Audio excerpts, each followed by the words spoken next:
she is also one of our favorite agents with Dripping Springs Elite Real Estate Professionals, and we just adore her. Welcome. Our friend and comrade, no pun intended, which will make sense in a second. That's right. We are so excited to have you on. When I asked you to be on the podcast, you were like, what? I'm not interesting at all. And I was like, girl, you're born in Russia, you grew up in Canada, and you live here in Dripping Springs, Texas. There is a lot of story there to unpack.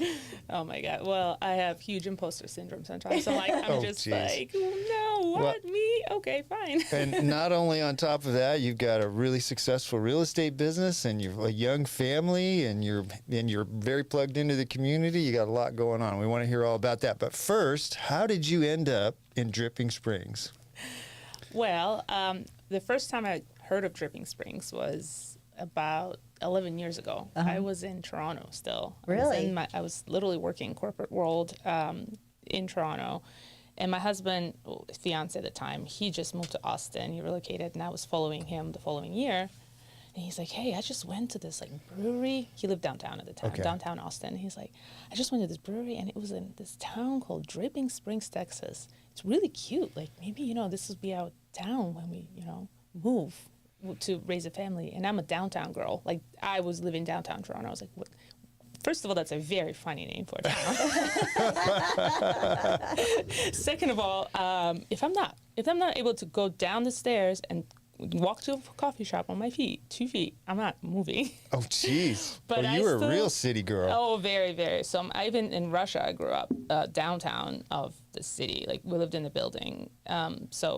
Suburbia is just, I don't know. It was not me. But I looked up the home prices, and I was already a homeowner at a time.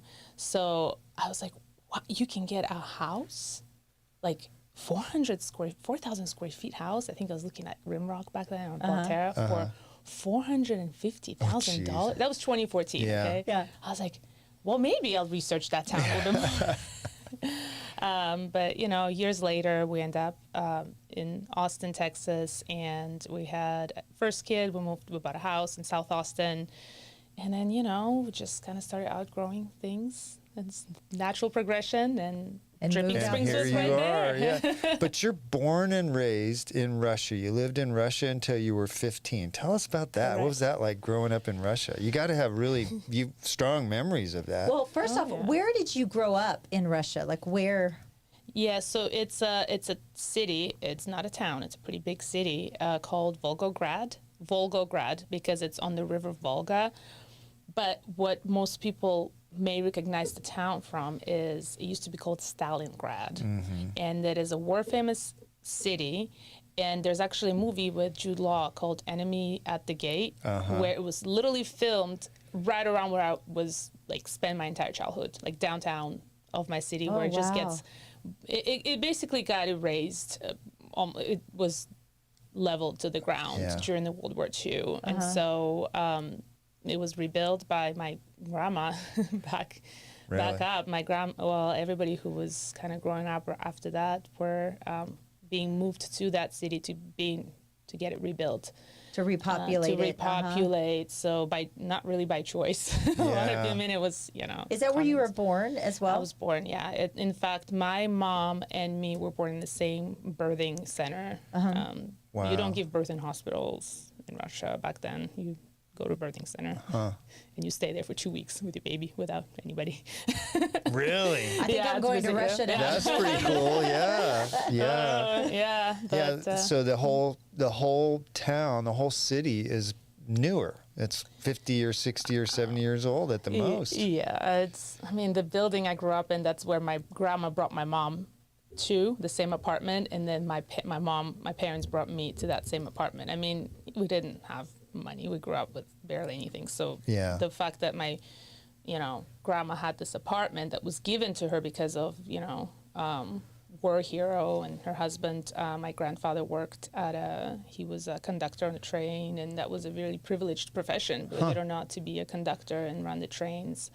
And that's why that actually apartment complex where I grew up in, it was right next to the railroads because my grandpa was working there. So But I grew up, the first 14 years of my life, I was in that apartment. Were you living with your grandmother? My grandmother, yeah, my grandpa passed away before I was born. But yeah, my grandmother lived with us, and then my dad moved in with us. Well, I should say, my dad moved in before I was born. Yeah. And so it was just, it was a 3-bedroom apartment, so it was larger, but 3 bedroom, meaning it's like literally 3 rooms and the kitchen. It's not like there is Not no like a 3 living bedrooms. room or loft yeah. or flex space or anything. Yeah. We're so lucky here. Oh huh? gosh, the Texas, everything's bigger, and in the U.S. in general, and just even when I moved to Canada, I was like, people were complaining about spaces, and I'm like, oh, you guys don't even know. Sometimes we go a little too far. What was it like going to school in Volgograd? So, a fun fact about schools in Volgograd, they all have numbers; they don't have names. Okay. So every time I saw the whole debate about the new Wildwood Elementary Springs. I was like, oh, that sounds so pretty. When it's like Emerald Springs or like Blue Bonnet Springs. I was like, my school was number 81. Yeah. I don't know. My mom went to school number 83. Is that right? And then I had a neighbor who went to school number 19. And you liked it. And there was no like pattern as to why they were numbered. It was just, Really? Yeah, maybe there was. I haven't really looked into it. But Did you feel like the education system's pretty good there? whoa. I think it's because, I don't know. That's a whole can of worms that I don't know if you want me to open up, but the teachers were very strict. Okay. To the Really? point of, like, they would literally bully. Beat you. Not in my times. There was one kid, actually, the teacher who I loved dearly. She was hilarious. She kept on telling to this one kid, she's like, if you keep on turning around to talk to the kid behind you, I'm going to bring a belts, and I'm going to tie you to the chair so that you could, and I think she kept on saying it over and over again, probably for like a few months, and then finally she did it. She did it? She did it. And we were all laughing, and he was laughing. Like, it was hilarious. She got in trouble. She was actually, but she was, in fact, when I already moved to Canada, like 10 years later, I would come and I would visit her because she was just hilarious. And she would always did what was right. But That's cool. But some teachers are not like that, and they just Going through the motions. yeah, or just they liked the whole they have the power, and they would just get these kids, especially like kids in middle school, they would just go at them they would just scream at them, they would just point at them in front of the whole class, like, you didn't do your homework. So we were always doing our homework. We paid attention. There wasn't any disrespecting the teacher situation. Yeah. Ever. Oh, I bet there wasn't. No, there was not. Because when I was a kid and you disrespected your teacher, they would say you're going to be sent to Russia. Yep. What it was like. How was your social life when you were a young teen, kind of growing up there? What did you do for fun? So I guess I moved to Canada when I was 15. So Well, you're like 13, but yeah, I was 14. like 13, 14. Oh gosh. I mean, we already started the process of immigrating when I was about 14 or 13, actually 13. So it took 2.5 years to get all the I mean, it's not easy to immigrate to Canada, but well, I mean, I was just like a regular kid. We would go to these events. City would host events, disco parties, or like concerts, I would say, which is why I think, ACL is just near and dear to my heart. Like the whole square, like a Zilka Park situation, we had that in my town. Did you listen to American music? Yeah, like no doubt. I remember all those clips with butterflies, saying Backstreet Boys was like my, I know there's NSYNC, Backstreet Boys, Backstreet Boys through and through. My whole apartment, a room was posters all the way to the ceilings. Like, they was just going everywhere. Just a regular childhood, honestly. I mean, it was tough. Sometimes we didn't have much money, and my dad would be between jobs, not by choice, but because it was 90s in Russia, and they were wild. My dad has 2 high educations, which would be equivalent to having your master's, and in his line of work, which is mechanic and electrician and trades and all this, computer science, all that. Yeah. But he just found himself just not being able to find a job. So, was that the catalyst that decided, okay, as a family, I'm going to, and why Canada? Why did he choose Canada? So my mom actually she was talking to some girlfriends, and I guess they knew they had this link of someone who moved to Canada. And so they have they opened up that conversation, and I remember they used to send us these VCR tapes of them walking around the apartments in like sketchy areas of Toronto, which I now would look at sketchy, but back then I thought, oh my gosh, look at these new apartments. Oh, geez. It's like, this is what we drive, this is where we live, and it's like, everything's landscaped and beautiful. And in Russia, I mean, it's like, our apartment, just to give you a perspective, was never renovated professionally. Like, it was my mom or my grandma would just, my dad put wallpaper on, and try to, paint the floors. We would literally paint. Jeez. And I mean, it was really bad. I mean, we had cockroaches. It was pretty bad. Well, that had to give you, now that you live in the United States, give you a perspective to really appreciate everything that you have now. Oh my God, if I could, yeah. Oh yeah, that's why sometimes my tolerance for people complaining about something, I was like, oh gosh, that's so trivial, but okay, Yeah, you do have a very positive attitude. When did you get into real estate? So I have always been fascinated with real estate. In fact, my best friend is a real estate agent in Toronto, Canada, and I've kind of wanted to get into that field, but I just didn't think Toronto was a place for me to do that. Literally all my close friends were real estate agents. So when I moved to Austin, my dear husband said, hey, listen, I just finally got my papers. He's like, this is your chance. He's like, why don't you, what is it that you want to do? But if you're going to do it, you better do it 1,000%. And I said, it's going to have to be real estate, because I could literally see Austin where Toronto was when I first moved at 15. Where it is right on the brink of this crazy boom. And I just had this feelings like, I got to start now. He's like, all right, well, What did you do in Toronto? When you said you were in corporate. I worked for Aon, which is insurance, commercial insurance brokerage. So they do all kinds of development insurance, high rises, liability for these big projects, kind of all over the. So that's what I did. Yeah. Just did account. When you first got into real estate, you weren't an agent, you weren't in sales, right? Or were you an agent but you were working in an office somewhere? Is that right? Or when you I first were a got in real manager? estate? Yeah. Oh no. I was with Keller Williams. I knew that this is the place for me to start. Sure. Because I heard just incredible training program that they had, which they did. Yeah. And that's what, catapulted me. I knew I never wanted to be on a team. I wanted to be a single producing agent, maybe grow a team one day. But that's kind of where I started. And in fact, when I first got into real estate, I think I knew 3 people that my husband knew, and they all just bought houses. So I knew nobody in town. Oh, jeez. Carlisle Kennedy. Oops. Oh, look at that. dang it. Carlisle Kennedy is calling in the middle Gosh, of the I podcast. thought I had it on. That means I That- got to put $25 in the bin, right? In the So, kitty. Sorry Look at about that. Way to go, Carlisle. Good thing we love her. Yes, I yeah. love her for sure. I was going to ask you how now living here in Texas, and being a mom of 3 beautiful girls, how are you balancing that home work life? We kind of talked about it a little bit before we started recording, but I mean, if not for my dear husband, I don't think I would be able to having a good do partner. it. Yeah, having a good partner is definitely it. I mean, he's always been there for me from the time where I was literally had nobody here to sell homes to, and I would literally go door knocking and cold calling, and I would just come to him crying and say, I'm not doing this anymore. He's like, no, you just gotta, you gotta go back there, and he would just was be my psychiatrist basically. Yeah. And then We all need one of those in for this sure. business.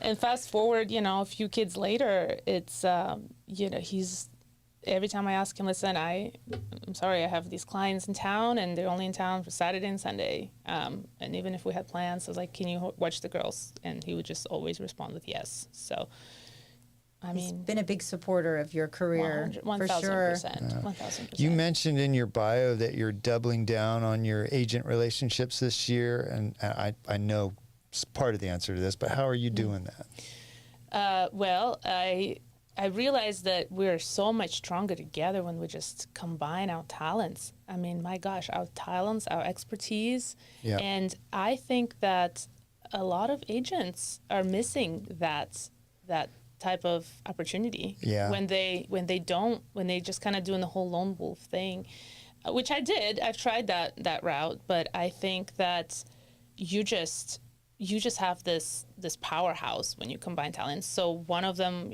as you know, I've joined Dripping Springs Elite, Yep. which is a very well respected. Which we've loved having you. You've been a really you. Participated in such a great way and really contributed. We've loved having you. Thank you so much. I've actually heard of this organization even before I moved to Dripping Springs, and I was like, wow, how do I get there? Yeah. And so it was really, really awesome to be able to finally join and to meet so many amazing agents, and to bring in more agents with this collaborative attitude, with high standard of ethic and passion for giving back to the community. I mean, That's kind of what I've done. It brings me joy to just give back to this town, that is so welcoming. And when I was reading through your bio, I realized that you have realized that being a high-profile agent in your town gives you some power to have really positive impacts on the community, and you're doing that by getting involved in a lot of stuff. What kind of stuff outside of just plugging your business are you doing in the community right now, besides Dripping Springs Elite? Well, when I first moved here, I have lived in one of the neighborhoods, and I discovered just how many talented individuals, business owners, or people who have these passion projects to the side that, are willing to share it with others. And I said, why don't we start with this, sip and shop thing, just like a small little community event. And a couple of us business owners came together, and I just decided to just ask all the other neighbors. I was like, hey, does anybody in the neighborhood have any talents or businesses that they want to promote? And so this ended up blowing up into this semi-annual sip and shop event. Oh, cool. And so that's kind of where I met a lot of business owners. And we've started it, I think it was almost 4 years ago. And it was since then I've moved out of that neighborhood. But I started to throw other events that are collaborative, whether it's a beauty, whether it's a local boutique. I would just, get a wine from, some revival, get snacks from somewhere else local. And then it would just really be a very low cost investment, because all these businesses you collaborate together and you sponsor each other, and then you just blow it up on social media or through all these groups, and then community comes and everybody's just so grateful. He's like, hey, we didn't even know this existed or this product existed. And then I could see this relationship fostering. They're just bonding with each other, and then it just becomes, and then they do collaborations. And so it's just, it just brought me so much joy. I mean, there's just so much talent in this city, and that's kind of my biggest thing, is just supporting other businesses and I think that's passion great. projects. I think there's a lot of real estate agents that get into this business that never realize that. And the fact that you're fairly early on in your career and you've already realized that and are leveraging that to way more than most people ever would is fantastic. I think this could be a personal question, or this could be a career question too. But, being born in one area, kind of spending your young adult life in another area, and now raising a family in this area, do you feel like your identity kind of has evolved in each place that you've lived in? Are you building on each identity, or are you kind of recreating a new Sasha every spot? I mean, it is kind of cool to think, you come from Toronto and you're like, you know what? I can be a totally different person than I was in Canada. You know what? That's actually a really good question. And I was just reflecting on it this year. I probably started about last year, because it's just having a third child and kind of having all these large goals that I've had as a family and as myself.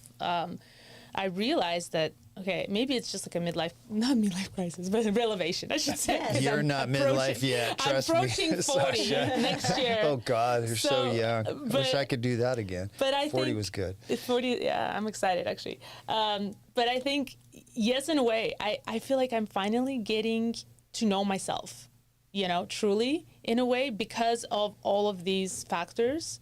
And I think it's very interesting that now I'm becoming a little bit more, a lot more confident of who I am. So I'm bringing a little bit something from my culture. Like, that's just how I grew up, right? So my tolerance for certain things with people could be a little bit low when I'm just like, listen, like, sweetie, like, it's gonna be okay. Yeah. You know? I'm telling you, I think that is a 40s mindset though too, because in your 30s you're still kind of struggling, like who am I? I still feel like a girl, but I'm somebody's mother. Like somebody's trusted me to be their mom and their wife, and I'm the responsible adult here. But then when you get girl, wait till you get to your 50s, you get to my age. Oh my gosh, I love it. Wait till you get to your 60s. I can't wait. Yeah, but it's just, right now I have responsibility because I have 3 women to raise. Yes. You know, and if I can just give them some sort of shortcuts so that they don't have to learn the hard way, some things that I had to learn the hard way,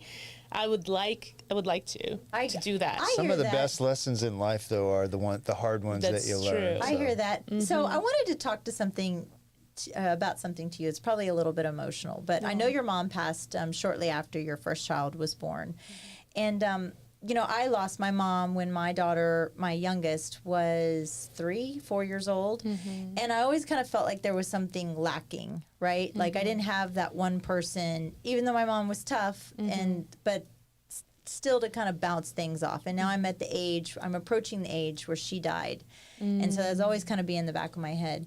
But what is something that you're hoping to share with your children about your mom, even though they will never know her? Something that you pass on. Wow, to that's them. a good question. Yeah, so my mom was diagnosed with colon cancer when my oldest was around 9 months, and she passed when she met my second one. She met her when she was 2 months, but she passed when my second one was around 9 months. Okay.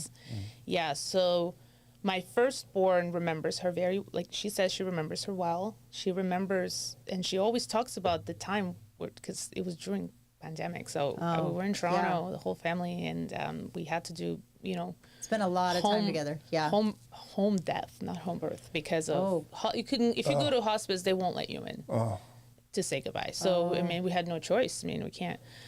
So she remembers, she doesn't remember the moment my mom passed, but she remembers like literally the day before, the day of, like everything. And it's just, and my second one was a baby, and I mean, it was just hectic. Like it's obviously some very emotional time of my life. But my second one, she's now she'll be 5 in August. She doesn't remember her, but she remembers of her. She sees the pictures. We always, every birthday, we celebrate with a cake. It's Baba's birthday. She always talks about her. She sees pictures. I show them videos, and I really try to keep the culture alive, because I mean, it's my third one never met her, and how we do it is a lot. I need to have a little bit more time, but through cooking, my mom was always a big, cook and hostess. Like, she would love to host people. She would we had barely anything, but when we had a party or something growing up, it was her show. She would just make all these little salads. And my husband likes to tell this story. When he first met my parents, the whole table was covered with food. Oh, wow. And, and it was like, he didn't even know what half of it was, but he was just like eating it. And it was like, what is this? Like, well, there's so much stuff. I try to do that, have like a little tradition here and there. I think one thing I need to perfect is her like extra thin crepes. It's a Russian, we call them Russian pancakes, but they're extra thin. So, which, I'm going to be in trouble because I haven't done that yet. But, and then, a lot of people ask us, like, do you teach your girls Russian? And the answer is, oh gosh, I tried with my oldest, and then, it's just, I've left Russia when I was 15. So it's like, at this point in my life, I just kind of, embraced myself within culture that it's just, I even think in English. Oh. Even my best friend, who I've met when I was 15 in Canada at a high school. We were from neighboring towns in Russia, and we met in high school in Toronto. And we're actually going to Vegas in 2 days, her and I. We're both, turning 39 this year, and I already did. And so we're moms, and she's a real estate agent. So we just have so much in common. But But yeah, it was even her and I speak in like half English, half Russian. It's a hard language to learn, right? It's a very hard. difficult language. It's very difficult language to learn, but I've actually noticed that the fact that I'm not pushing too much Russian, my oldest tries to speak it. She gets curious about it. And I was like, do you want me to sign you off for like online courses? She's like, no, but maybe. Okay. So we'll see. That's We'll cool. see. That's great that you're hooking up with a friend like that. Because I know from a personal experience, grief is such a multi-layered thing, and but also not only are you grieving your mom, it's your homeland, and so that's your connection to your homeland. So it is cool to kind of be able to share a little bit of that. What is the favorite dish that your mom would totally make? Oh my gosh, it has to be her cake. It's called bird's milk cake. Oh. And in fact, I have a friend here who she tried to recreate it. She found everything online and she tried to recreate it, and it was so sweet. But it's I haven't even tried to recreate it because it's just she always used to tell the story that she was on maternity leave with me, and she wanted to make this. She wanted to perfect wine cake. She failed so many times, and she kept on making over and over and over again until, she was happy with it. And then every birthday growing up, whether it was my birthday, my dad's birthday, anybody, grandma's, she would make this cake. And it's just, I can still taste it. And it's I can't explain it. It's a lot of layers. It's a lot of whisking, and it's just a lot of baking, and then it's got chocolate and nuts on top of it. And you can't go to HEB and buy it in a box. No, I've never even heard of that. Yeah, Steve's in. Steve's like, yeah, okay, that's right. I know from personal that balancing your personal life with this hectic, crazy professional life that we have is really difficult. And I've said this to Michelle a number of times. The problem, it's a blessing and a curse. The harder you work in real estate, the more money you make. So you have to sort of decide, okay, that's my line right there. How do you keep that? Because you obviously do. How do you keep that work-life balance?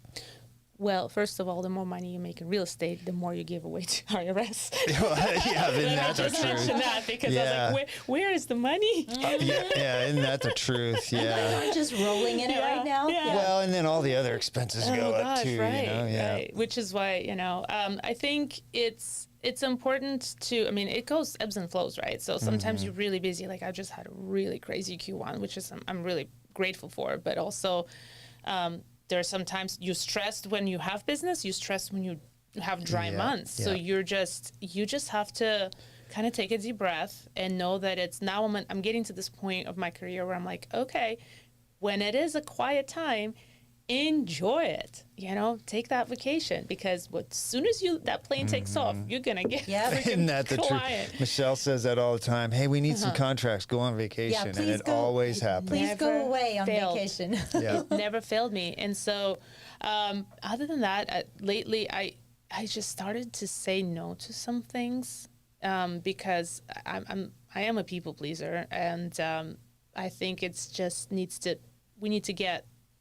I realized that I need to really start picking and choosing how I spend my time, and there's a really good book I'm reading right now, Essentialism, by Greg McKeown, I think, and it tells you it just hits the nail on the head. We're just overcommitting ourselves, and we're running 1,000 miles an hour. But we're not really going productive. anywhere. We're not productive. And then if you don't get a moment to just sit in peace and chill, like I realize, like if I don't work out, I'm just not, my mental health is not there, And then if I don't kind of carve out time a week, like Mondays, and I mentioned that before, I try not to schedule anything on Mondays in terms of meetings or client showings or anything. Monday is after having the whole weekend with working or with kids or both at the same time. Yeah. Monday is my time to just chill, like drop those kids off and just chill, schedule something for myself. I'm very reactive. Sometimes maybe I'll, catch up on emails or paperwork and things like that. But usually it's just. If we let people, they will run us ragged. You do have to set some boundaries. Like, clients that want to text with you at 10 o'clock at night, it's like, is this an emergency? Nope. Then we'll talk about it in the morning. Unless they're from California. Yeah. Wow. 2 hours behind. Yeah. Well, I mean, there are some extenuating circumstances, but For sure. for the most part, nothing that happens at 10 o'clock at night is an emergency. No, it's not in just real they're trying to wipe it off their plate and put it on your plate. And so you can do that, but let's do it tomorrow morning at 8 o'clock or 7:30. I heard something the other day. It said the only thing that's opened after 10 o'clock at night are either Oh gosh, your legs, the ER, or jail. I knew this was coming too. Oh my gosh, Michelle. Oh So you don't need to do any of that. God. All right. I love Totally lost Denver. my train of thought there. Jeez. What is the one thing that you love about Texas that you could never ever find in Canada or Russia? Oh, Tex-Mex. Oh gosh. Margaritas. I bet they don't spicy- have Tex-Mex in Canada, do They they? do. They try to, but it's yeah. gonna be like $25 a taco with these fancy Yeah. options, and then Yeah. you have to dress up to the nines to go to this Mexican restaurant, and it's just like everything. And then you go here, you go to the food truck, and Yeah, you get oh, the yeah. best food. Oh my God! And from like a $4 food truck. tacos Or are like some- amazing. Or Shell gas stations Yeah. sometimes at the back Yeah. where you're like thinking you may have some issues, digestive issues after, but it's gonna be the best taco Well, you'll ever look at Flores Tacos down here by the high school. It is right. literally a shack, and they have great tacos, and they're like $3.50. Yeah, Amazing. Honestly, the Tex-Mex, it's very underrated in the whole world because there's just something. I mean, that's one thing. But it's just the way of living, like the relaxed way of living. After living in Russia and, in Toronto, which is the city, and everybody just go. Toronto is basically New York of Canada. Oh, New yeah. York, corporate, and it's just people would just commute. I remember commuting. Oh my gosh, like these mothers would have children or babies, and then they would have to live because the cost of living in Canada is just astronomical. So you travel. There's a really good like train system. So you travel on the train, and then you park. You pick up your car from the parking lot and you drive another like 25 minutes to your house. Jeez. Right, and then you do the same thing. You do it twice a day, morning and night. But people, they usually have Wi-Fi, so you work or you nap, whatever. But then they would just do that over and over again. And then it's just like that type of living is just not. It's That's just hamster crazy. on a wheel type living. You're Yeah. just Oh, running yeah. running the motor there. Right, and which is why, like, when I moved here, I was like, I'm gonna farm the heck out of this town because Yeah. I don't like driving too far. Yeah. I don't like sitting in town. I just want to be around the people I like, around my community. I want to just double down on it and just help where I can help, and and that's. So are you saying Love this that. downtown girl is kind of turned a little country? I think so. I think I totally did, and I Yeah. love country music. I love country. Oh, That's good. awesome. That's what Perfect. Sasha, you're really big on social media. I mean, you have a really good presence on social media. Give our listeners some advice on how they can make their social media more effective for what they're trying to do. Well, one thing I'm gonna say: be careful with TikTok. You should probably tell that I story. have a total. That was my rage baiting on TikTok. Like, I had to learn what rage bait was Yes. last week. I had no idea it was a term. Sasha and I were interacting on TikTok, and then people started attacking me. Of course for they going did. towards Yes, her. because that's what they do. Oh my God! It's would you want me to tell you that? Tell TikTok Tell the story. Yeah. So so I'm gonna start with we have all these social media channels that we can utilize for our business, for our personal, for corporate, family, right? And Facebook, and everybody's kind of hanging out. Different age groups hang out in different platforms. So as we know, Facebook is a little bit more, Older. older. Instagram is more millennial, and then LinkedIn is more corporate, and I need to get involved more there, but it's a lot more polished. And then there's unhinged TikTok. Yeah. I love. That's a good way to describe Yeah. it. TikTok, which is more younger people, I think Gen Zs, and Yeah. It's the shit. And old people like me that Yeah. just want to pay attention. Yeah. So I never go in it, and when I do, I just post some like silly video and like, maybe it'll go viral, right? And so I posted the same story of my husband strolling my baby at a restaurant, at a Desert Door. Yeah, you're at Desert Door. Yeah, he it's so funny. She's kind of getting fussy, and I'm like, can you just take her and stroll her around? Like, I need to enjoy my cocktail in peace. He's like, all right. So he gets this baby, and he goes through, like, strolling her at the same time, literally, you cannot make this up. At the same time, this entire bachelorette party of these, like, really good-looking, done-up girls get up, and they just swarm him. And then here I am, I'm like, oh, this is gold, you know. And knowing my husband, like, he's like the most harmless, like, you know, we have the most secure marriage probably out of anybody I know personally, because we're literally best friends. But I just like, this is gold. So I take this video and then I post it on Instagram, you know, just to my stories, and everybody just like having a laugh. He's like, oh my God, Louis, that's hilarious. It's like that man with a cute puppy thing. Like the girls were like, oh my God, look at the baby.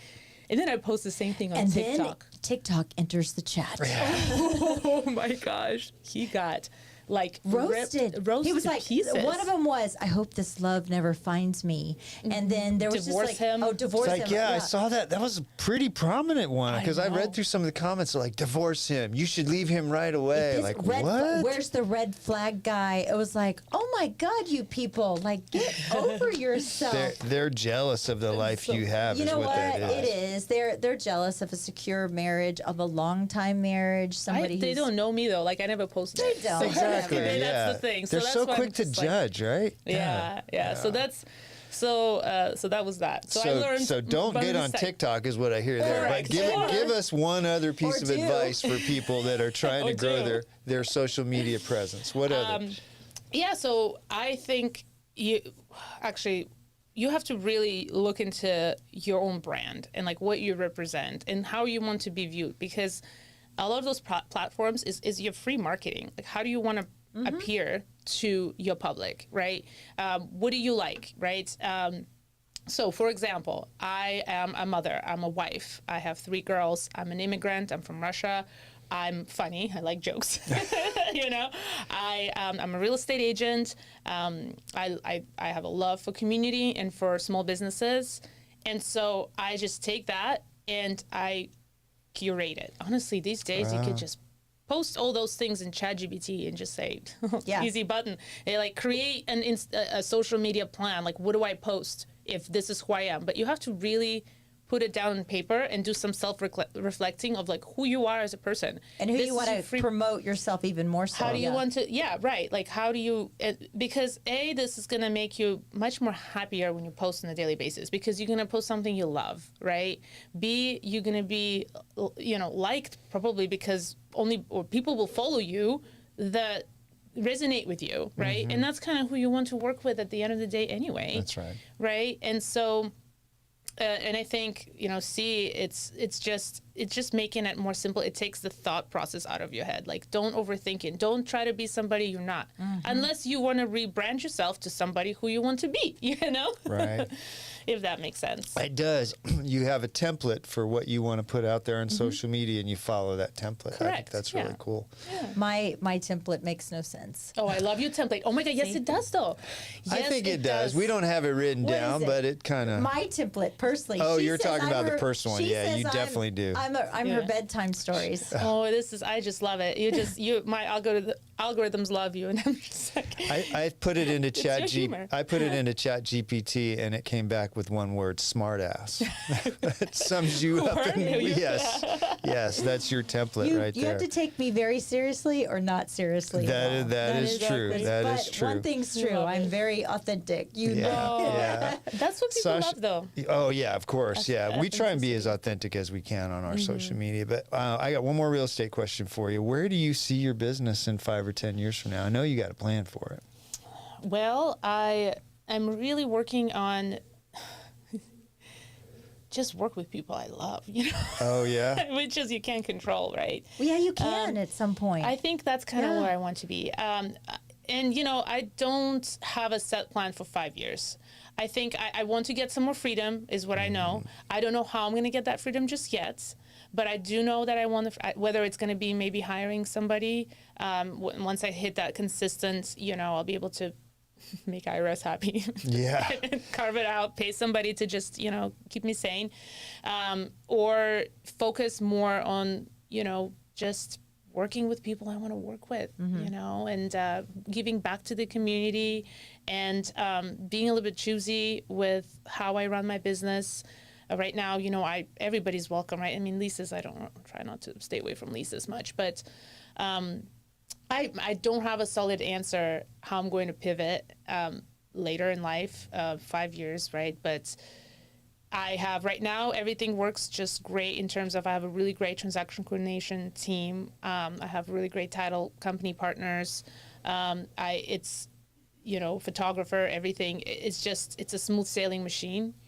But I know there's gonna be this break point where I'm gonna be like, okay, if I want to grow to the next level, You got to invest in it. you got to start investing. So I'm kind of getting there, but I haven't really gotten to the other side yet. You'll know when it happens. I knew when it happened for me that I had I was a single agent just doing my thing, and I got 13 listings, and I was like, there's no way I could do this on my own. And that was what prompted me to hire my first admin. But well, then I have a question for you then. Yeah. So then how would you know that the next year you're going to still have those 13 listings and it's going to be consistent plan? Because what about the dry months?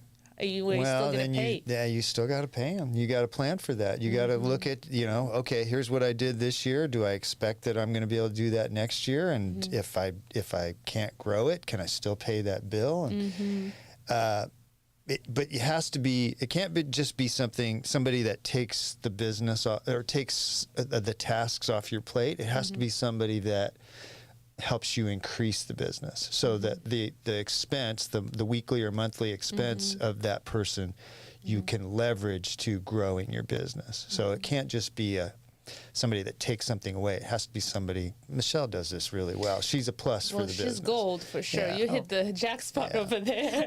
When you were talking about somebody that keeps you sane, I don't think there's anything about me that keeps Steve sane. No. But no.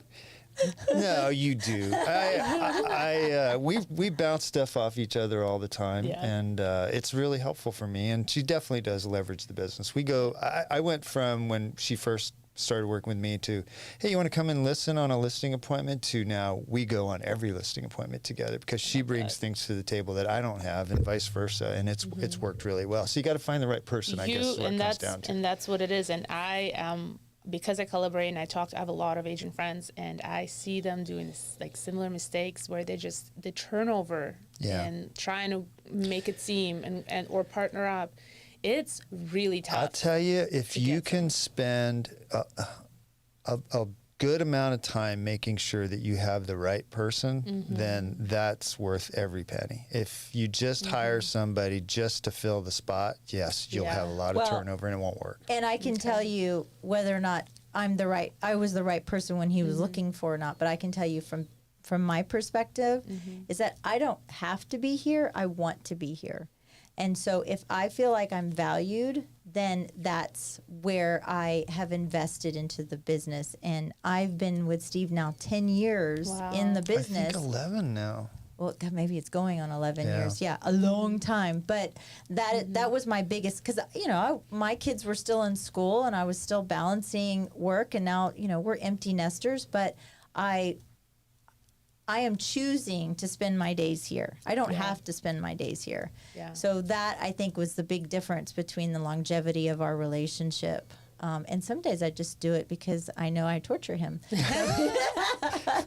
I love it. Isn't that 4 days out of 5? I'm not sure. I think on the 5th day, it's, he's buying lunch today. It's about 60-40 now. Yeah. I want to pivot and talk about kind of what you do in your off time. So having a family and running a very high profile business is very taxing. How do you take care of yourself? What do you do in your off time to recharge? Spa. Do you do a spa? I do the spa. Well, I try to. I carve out the time to just go somewhere to just sit or get a massage, or just sit in quiet.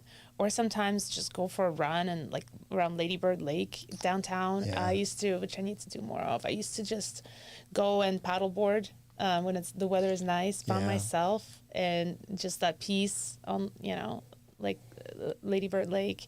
I Be did that a careful. lot. A paddleboarder went missing Sunday. Oh God, isn't it the same? Wasn't it It's like 18. an Austin It's like 18 serial now. killer? Yeah. Is that the same? Oh my God. We right were around talking there. about that Saturday. It's starting to look like there's something going on. Something It's there's a happening, lot of gosh. coincidences She was the there. 18th or 19th, but don't worry, they Well, I found her. don't know. But Okay, she was good. a paddleboarder. Oh, and you said Oh, that, I was like, boy. I don't know, Yeah. but maybe Yeah. it was the debris and Yeah. stuff that's underneath there. Yeah. So I don't know. Just like a good conversation with a friend, like just happy hour with a girl. I mean, I'm a mom, right? So at the end of the day, it's either real estate clients or it's my kids. Like, or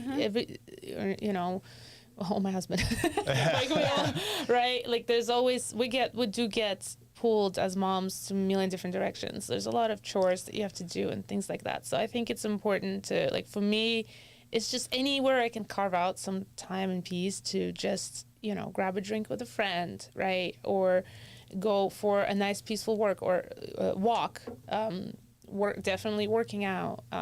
Been helping reading. Yeah. I think reading a real book, like with pages, not audible, that is such a luxury. Yeah, it is. Like It just really sitting is. with a coffee on the back porch with a book, like that just sounds magical. It's really hard in our business to do that. The last time I read a book cover to cover, we were backpacking in Oregon where I didn't have cell phone service, because normally you're sitting on there and you're enjoying the day and listening to the birds and you're reading, and then your phone just starts going. Yeah, and it's because really there's hard to clients concentrate. that want you to work with them. I on mean, your and vacation. I get it, but yeah, it's just it's really hard to find that peace. It's you and I are a lot alike in that when I'm not I love what I do, and when I'm working I work really hard at it, but when I want my time off, I really value that peace and quiet. That just made me think of something. I think one of the things I'm working on this year is to really set proper expectations with everybody, with my clients especially. I am going to be traveling quite a bunch this year, which I'm excited about. But I let everybody know, all my active clients. I was like, guys, like, we're out of option. Like, if we have some deals, right? But I am going to be gone from this day to this day.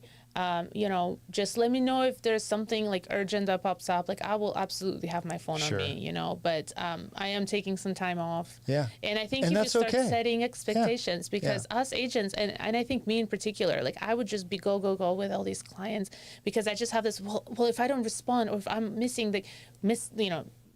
Hopefully I'm not missing. But if I'm gone missing from them, from my phone, I'm gonna come back and then they're gonna just like not like me or they're gonna go with somebody else or they're, and I think it's this anxiety of thinking something or like imagining these what ifs is just so, most of the time, 90% of the time. That's the benefit also being fake. with DS Elite is that you have this other network of agents that, hey guys, I'm going to be on vacation, that you have people that have your back. We may be competitors, but we're also we're We all collaborators. still help each other. We all believe that a rising tide raises all ships. We don't believe so that true. I don't feel like if you get a listing, that's at my expense. I feel like you doing very well helps my business, helps, Crystal's business or Betsy's business. It helps everybody do more business. So that's a different philosophy than a lot of the real estate networking groups that are out there. Yeah. Lewis, your husband, Yes. he's going to the Leadville 100-mile ultra run. Yes, he And is. so he's training hard for that right now. If he's Very going in hard. August, huh? Oh, yes. So has he started the part of the training where does he do his long runs on Saturday? He usually doesn't. Yeah, so you don't see him till like 1 o'clock in the afternoon on Saturdays. Yes, here I am with a baby. Yeah. And he comes back from a 5-hour run and he's exhausted and And then I usually give them all 3 kids. It's like, bye. I'm going. Peace out. Yeah. So he's like, oh my God. Yeah. But Wow, what a cool experience though. I have a lot of friends that have tried to qualify to go to Leadville and they just have not had the success yet. I think they will, but so you're going to go with him and you're going to pace him the last 10 miles, sounds like. yes, so he actually attempted Leadville in 2022, and he has made it to, I believe, 72 miles. Yeah. And his cardio and his mentality, like he wanted to finish. Yeah. His legs were fine. he was just not meeting the next cutoff. And so he got pulled from the race. And ever since that, it was just, I know, he's like, he literally even was trying to tell the park rangers, he's like, can I just finish? Like, I just want to finish, even if I don't get the buckle, like, I just want to finish it. And they're like, no, like, it's middle of the night, like, it's not safe, we're pulling you. Right. So ever since then, it's, you know, and everybody's like, it's fine, this and this. And it's like, yeah, it is. But if you're a runner, and I'm sure you know, Steve, it's been on his back of his mind for so long. And every year he's been going to Leadville every year to pace others or to be a crew chief and help others achieve that goal. And so this year it's his turn. And so we're going, and the girls are going. We have a crew forming, and so I'm pacing him these last 10 miles. So last time, I was supposed to pace him last 10 miles, and you know, I didn't get there. Yeah. And so I told him, I was like, listen, you got to finish. You got to finish, because I want to pace. Yeah, I'm sure he's learned a lot of lessons going there as a crew, and you know, seeing all the people and what works and what doesn't work and how they overcome challenges. So this will be the time. So it's this year he's going. It's August, Yeah, this will be the year. Yeah, whatever it is, it's Saturday. Oh, that's cool. You may not know. It's a race in Colorado, and I can't remember. There's like 8 mountain peaks over 10,000 feet. I can't remember, but it's all a trail run, and it's one of the most grueling races in the world. Even just the what is it? The atmosphere, the elevation, Altitude. altitude. It usually goes about a week before, and then we meet Get and acclimated. Yeah. Wow, that's really cool. Wish him the best of luck. I want to hear a report when it's done. Absolutely. So. Well, you had. I do. I have. What was it? This or that? I have this or that. Oh, but boy. before I get to my this or that, so I had one question. It wasn't a this or that question. But what was the biggest culture shock going from Russia to Canada or Canada to Texas? Which one was the biggest culture shock? Probably Russia to Canada for sure. And what Absolutely. was it? First of all, the slang. I thought I knew English, but I was in Russia. They teach you the proper English, the British English, and then in Canada it was like, what are you guys talking about? Like, what is that? Like, what is this? And it was a slang, and I didn't even know what a slang was until I got there. So that was that, but the biggest, that's probably that, a culture shock. Was it the food? The food. Oh, yes, I know what the culture shock is. Grocery stores. Oh, really? Oh my God, the big grocery stores. So in Russia, you go into these markets, like kind of like those little mini markets where you go in, and then you know, now they have where you can actually put it in the cart and check out, but they're still tiny. But back when I was growing up, you need a loaf of bread. There's a lady between you and the bread, and you come up, and the lady looks at you, she's like, she's not a nice lady. Yeah. He's like, what do you want? He's like, I want that one. Hurry up. There's people behind you. He's like, I want this one and that one. And it's like, here. And then you want yogurt, you go to another lady in the milk department, or gentleman, whoever. You go to the fish, and the same thing. And then you pay them there. So it was different. So when I moved to Canada, and I remember going to these big stores and this big cart, and I think it's going to open up a whole other can of worms in terms of consumerism in Canada or here in the United States, of like, all this food. And then I've never seen the first grocery store we did. I was like, why is there so much food? Like, even my parents so many were different choices. Yeah. Right. And then it was just like, how does it even? I was thinking, how's it gonna fit in the fridge? Isn't it gonna go bad? Like, it's only 3 of us, you know? Yeah. And so but And then you go to H-E-B. Yeah, I know. You're like, I'm never going back. oh gosh, yes. I'm never going back. Love it. Okay, so here's my this or that. Vodka or bourbon? Vodka. Maple syrup or barbecue sauce? Oh, that's a tough one. Probably maple syrup. Oh, look at Real maple syrup, Real right? maple syrup. Russian winters or Texan summers? Half and half? No. Yeah. How about Russian winter during Texas summer? There you Texas go. summer There you during go. Russian Oh, winter. there you go. That's a good answer. Snow tires or pickup trucks? Did you ever have to have snow tires in Russia? No, we didn't have to have snow tires in Russia. I guess- but we had all seasons in Canada, and they were just like not good. I would say snow tires. Snow probably, tires. Yeah. I don't know how to say this word. It's Poutine. Poutine. Poutine or brisket? Poutine. What is Really? poutine? Oh my gosh. Well, actually, brisket on top of poutine. You don't know what a poutine is? no. Poutine is like the best Canadian invention of all time. So poutine, it's these French fries. It has to be good poutine because, you know, so French fries cooked to perfection. And then you have cheese curds. And then you have a gravy that melts said cheese curds on top of these fries. And then so when you pick up a fry with this melted cheese curd and its gravy on top, it is like, oh, Heaven. it's I heaven. don't know. I've never heard of And you that can before. put some brisket on it, or Oh, there you some go. like Jeez. chives, some bacon. Oh, my mouth's and- watering right it's- now. It's good. I miss a good poutine. And then the last question is, or y'all? Y'all all the way. It's A. And I was like, Canada, A. I have like I needed Canada. a cough. Canada, Canada. Yeah. Sasha, it's been a lot of fun. was so I'm fun. really glad that you spent this time with us today. And I've known you quite a while, but I've got to know you even better today. So thanks for joining Of us. course. Thank you for having me, guys. This You're was so a lot of fun. welcome. We love having you on here, and we love being able to work with you also. Oh, same So, here. thank The you. feeling is mutual. Love you guys. Thanks, Sasha. Of course. Out. Nice. That's it? Good job, Sasha.